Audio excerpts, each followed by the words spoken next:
ny ten'Andriamanitra zay nofidin'ny mpitandrina mivady sy ny fiangonana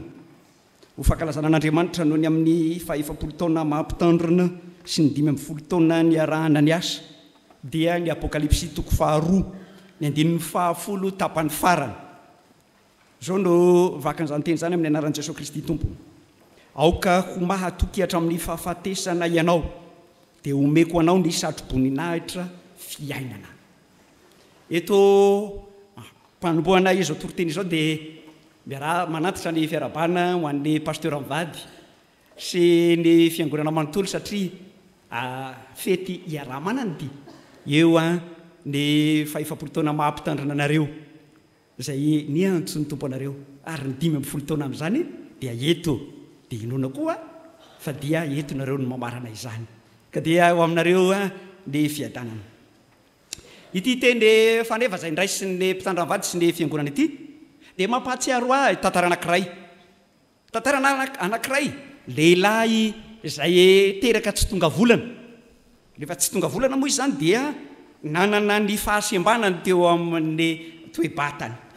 Ndray andro nilaza ny mpanjaka fa tsy maintsy manao fananana avokoa ny lehilahy rehetra ka izay mandresy dia mahazo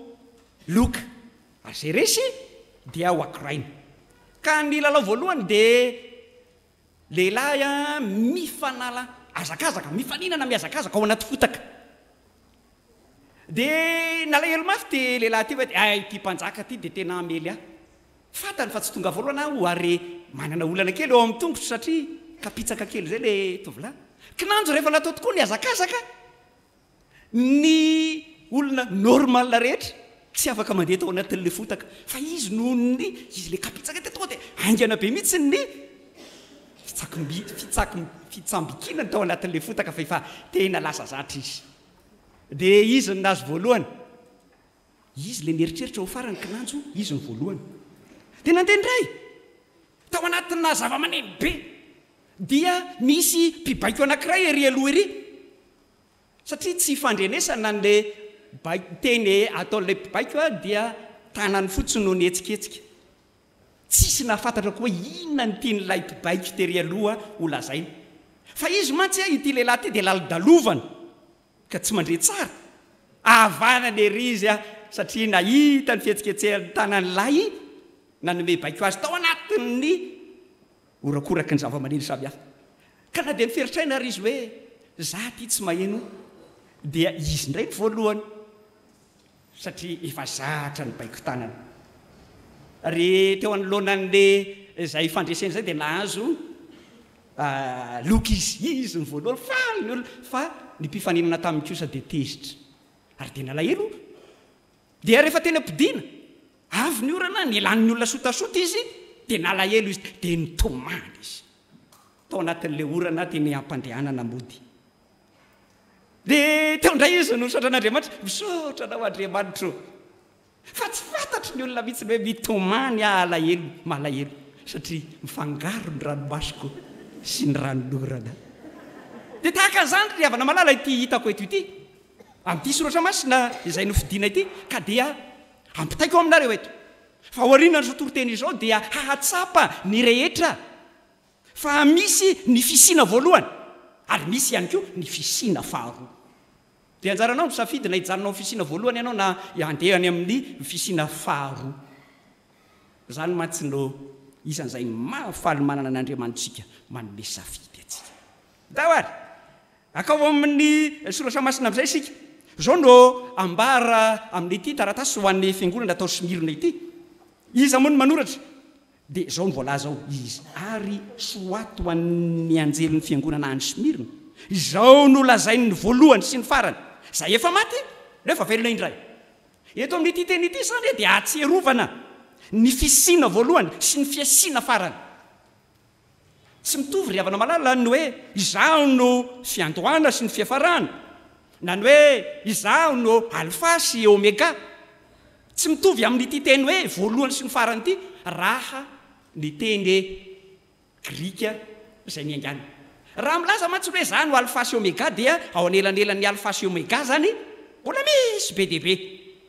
ary tsy raha milaza ihany koa zany hoe zany ny fiandohana sy ny fiafarana dia ao anelanelan'ny fiandohana sy ny fiarana zany misy zavatra be dehibe mbola tsy maintsy lalovanao fa eto dia ny teny izay adika hoe voalohany sy ny farana dia mba naadikako ny hoe fisina voalohany sy ny fisina faharoa tsy misy ao anelanelan'ny voalohany sy ny farana zany no hevitry ity teny ity raha ny teny fototra amin'jerena fisina voalohany dia fisina faharoa ary eto dia valiana avy hatrany zany eo amin'ny lay andininy fahavalo dia mety ezany ianao mba hamaky an'ilay andininy fahavalo mihitsy dia hanontany ana hoe raha milaza ny hoe izao no lazain'ny voalohany sy ny farana inona re ilay fisina voalohany dia inona ny fisina faharoa nareo zany zao mba manomana toroteny miaraka amiko raha io fotsiny e io andininy fahavalo inona ny fisina voalohany dia inona ny fisina faharoa ny fisina voalohany dia izay efa maty ary ny fisina faharoa dia efa velona indray zany hoe ny fisina voalohany eto zany dia ny fahafatesana ny fahafatesana ny tambony ota dia miaina ao anatin'ny fahafatesana avokoa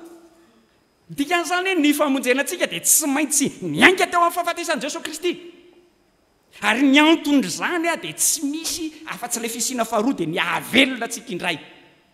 zany ane revana malala noporofoina ao anatin'ny soratra masina manontolo hoe ka raha vao nianga ny asa farina tantarain'ny Genesis toko voalohany dia niova ilay fahalalan'ny olona ny olona matsy zany zany fiangonana rehefa nanontaniana hoe dia inona ary ny teny amaranana na manarany fitantarana ny amin'ny faharina dia angana be mihitsy ny olona dia hoe hita an'Andriamanitra fa tsara fa tsy zany ny eo fa ao amin'ny fitantarana dia isan'andro isan'andro dia miverimberina ao amin'ny Genesis toko voalohany hoe dia nisy hariva dia nisy maraina andro voalohany zany dia nisy hariva dia nisy maraina andro faharoa dia nisy hariva dia nisy maraina andro fahatelo zany ny ao zany hoe ny hariva sy maraina ihany zany no mitranga eo ilay hoe maty sy ny fahavelomana ny hariva tsy maintsy hiafara maraina dia ny voasoratra ny mpaminany any amin'ny Isaia hoe mbola ho avy ny maraina eto zany revana malala dia te hampahatsiaro antsika ny soratra masina fa misy lay fisina voalohany dia ilay fiainana ao anatina zava-manahirana na ny endriky ny fahafatesana fantatro ny fahorianao sy ny fahantrahanao zany zao ilay fisina voalohany mitoetra ao anatin'ny fahoriana jereo ne voateraka ane ny zaza dia ao anaty fahoriana no hitsenany ny tontolo mpiainany vaovao iza no zaza zay tsy nitomany ary ny mpampivelona aza dia mpampitomany zaza mihitsy voateraka dia ampitomaniana kely zany lay fahoriana satria ilay aizy natao anatin'ny kibony reny iny dia vaovao taminy ny mahita ny mazava dia zany zavatra hafa mihitsy ny tontolo dia izany fahoriana sy fahantrana zany revana malala no fisina voalohany eo amin'ny fiainana dia misy ihany koa ny fitenenany ratsy izay ataon'ny mpiarabelona eto moa zany dia ny jiosy ane no miteny ratsy ny jiosy namany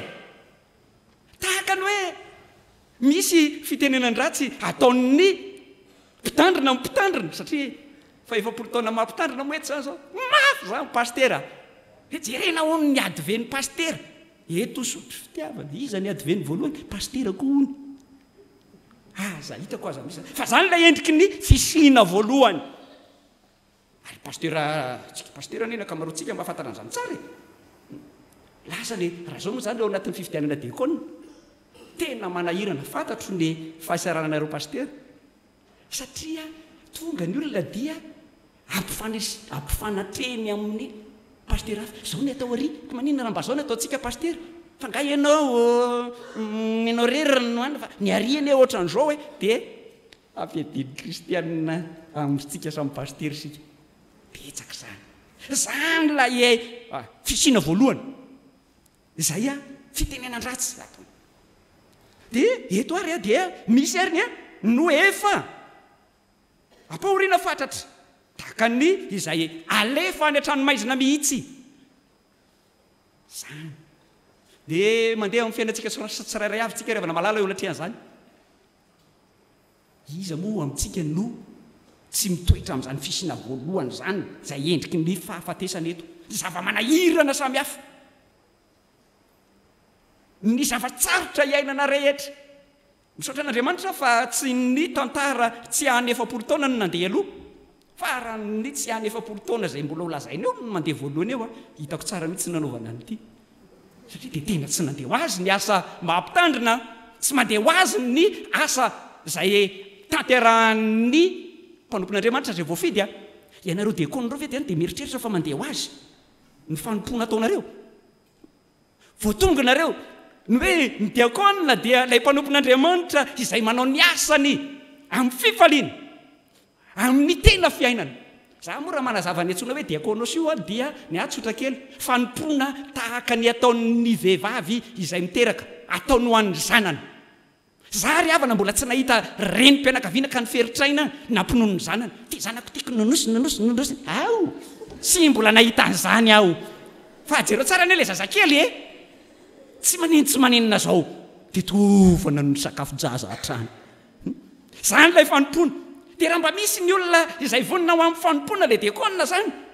na de tsy servisy ary izy io izy eo ihany tonga ary efa tsy antsara an'izao de mbola mananeo koa ry io misy zava manahirana samy hafa ao anatin'ny fiainana za tsy mampianatra anareo hoe de tongava zany dia na de tsy servisy ary nareo de atao foana tsy zany fampianarana eto fa amin'ny fanompona ataontsika dia misy ihany na mampalahelo misy ny zava-sarotra de inoko fa tsy nisosa ny 5 taona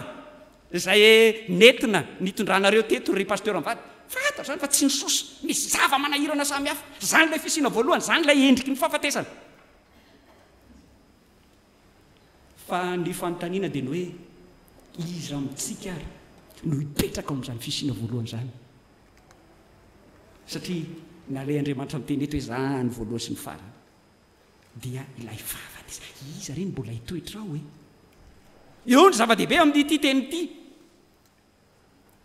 te hitonantsika ny hoe na eo aza zany zava-manahirana sy ny zavatra tsy mety rehetra zany endriky ny fahafatesana zany aza mitoetra ao fa na Jesosy Kristy aza efa maty nefa tsy nitoetra tao am-pasana fa nitsangako velona koa meteza re avana malalo ry fiangonana eto amin'ity efitsika masotro fitiavana ity meteza koa ianareo mivady mba tsy hitoetra amin'izany fisina voalohany zany fa misy ny fisina faharoa ndraindray ny olona rery avana malaly dia ao anatin'ilay fisina voalohany ihany dia ao dia mipetraka ao sahiran-tsaina izy mahita ny vadiny ohatra hoe ary ohatran'ilay vaova zany ty vadiko ty ohatran'ilay sy tamin'ilay hitako voalohany dia lasa izy mikisaka mijery olona hafa indray dia miaraka amin'ny olona hafa dia efa fantatra zao fa tsy mety zany ny endriky ny fahafatesana dia mbola mikiry tsy mety miala ao amin'io fisina voalohany io dia mateny teny zay dia teny soratra masina ihany indray dia avadika sy olana etsero zay tsy nanota taminareo miako hitora-batoa dia avadika hoe zay tsy nity taminareo ry avako malalo aza manao an'izany fiainana zany olo zany hoe nle mitoetra ao anatin'ny ilay fisina voalohany fa miala tao dia izay le fisina faharoa hoe zany voalohany sy ny farany tsy misy eo anelanelan'izany tsy misy marimaritra iraisana eto fa na ianao hitoetra ao anatin'ilay fahoriana sy ny fantrany ao anatin'ilay fitenenan-dratsy eo aminao dia na ianao hitoetra ao amin'ny fametranana ao anatin'ny tranomaizina na ianao lay hitoetra ao amin'ny fanenjehana sy ny zava-mahory samy hafa dia antsony ianao miala tao ary zay le fisina faharoa hoe farany io lay farany koa eo amin'ny 15 amin'izay dia eo amin'izay vao mipetraka ilay teny faneva zay ndraisina aoka ho matoka hatramin'ny fahafatesana ianao dia omeko anao ny satroboninahitra fiainana lay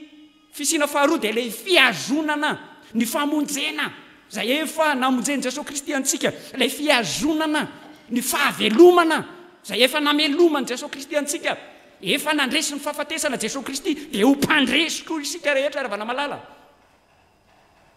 efa maty isika ka velona indray zany no ambaran'ity teny eto ity ka dia raiso azony aoka hitoetra mahatoky amin'izay efa niantsony tompo anao fa teo amin'ny mahampandray fanasan'ny tompo dia efa niantso antsika ho amin'ilay toerana faharoa ny andriamanitsika izy ane no niasa tao anatsika dia nahatonga atsika rehetra nanao fanekena teo anatrehany fa hoe Jesosy ny tompo sy mpamonjea voavelany ny heliko ary azoko ny famonjena eo zany manomboka ao amin'ilay fisina faharoa isika dia ilay fahavelomana ny fahafatesana dia tambony ota ka rehefa manota ny olona dia mitoetra ao anatin'ny fahafatesana no zany tsy maintsy isorona tao anatin'ilay fahafatesana izy ka omena famelan-kelo ka izany no mahatonga ny havesa-danja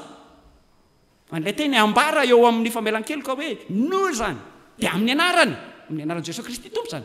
no anambarako voavelany elokareo ary amin'izao sisy izao dia mandehana ka aza manota intsony zany hoe meteza ho ato amin'ilay fiafarana dia ilay fiainana ao no andraisantsika ilay satroboninahitra fiainana ny endriky ny fahafatesana io zany a dia ao ambadika io dia misy satroboninahitra fiainana manambara ilay fahavelomana mandrakizay ao amin'i Jesosy Kristy ka na dia mbola eto an-tany azy sika rehefa tafakisaka ao amin'ny toerany velona ao amin'ny toeran'ilay voavela eloka amin'ilay toeran'ilay manana an'i Jesosy Kristy ho fiainany ao amin'ny toerana namonjena antsika tsirairay avy dia zany no zava-dehibe ravana malala efa novonjena ianareo vady hiala teo amin'ny fiainana mba olona tsotra ka niantsona anareo ho amin'ny asa mahampitandrina dia azony zany fisina faharoa zany ry fiangonana malala efa novonjena ianareo notoriana taminareo ny filazantsara ny Jesosy Kristy dia miala tany amin'ny fahafatesana dia azony zany ilay fiainana mandrakizay izay efa nananao fa izany no fisina faharoa ary rehefa miazona an'izany ianao dia manantena ny satroboninahitra fiainana dia ny fiainana mandrakizay izay raisitsika dia ny eto itoy ao amin'ny Jesosy Kristy amin'ny fiainana mandrakizay koa izany tena Andriamanitra zany ampitaina amintsika dia amafisina fa manatsofina mety miaino isika dia handray hiaino an'izany teny zany mantsy no mamarana azy eto izay manatsofina aoka izy hiaino izay lazay ny fanahy amin'ny fiangonana toky sy fanatenako fa manatsofina hiaino daholo isika rehetra dia tinony zany nytoriteny eto ny fampianarana aza mitoetra ao amin'ilay fisina voalohany fa makanesa ao amin'ilay fisina faharoa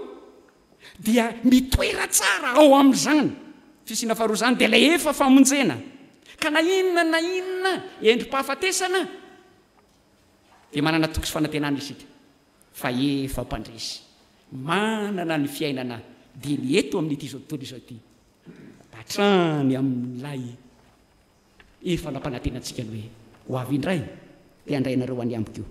ka izay toerako no toeranareo koa amin'izay fotoana izany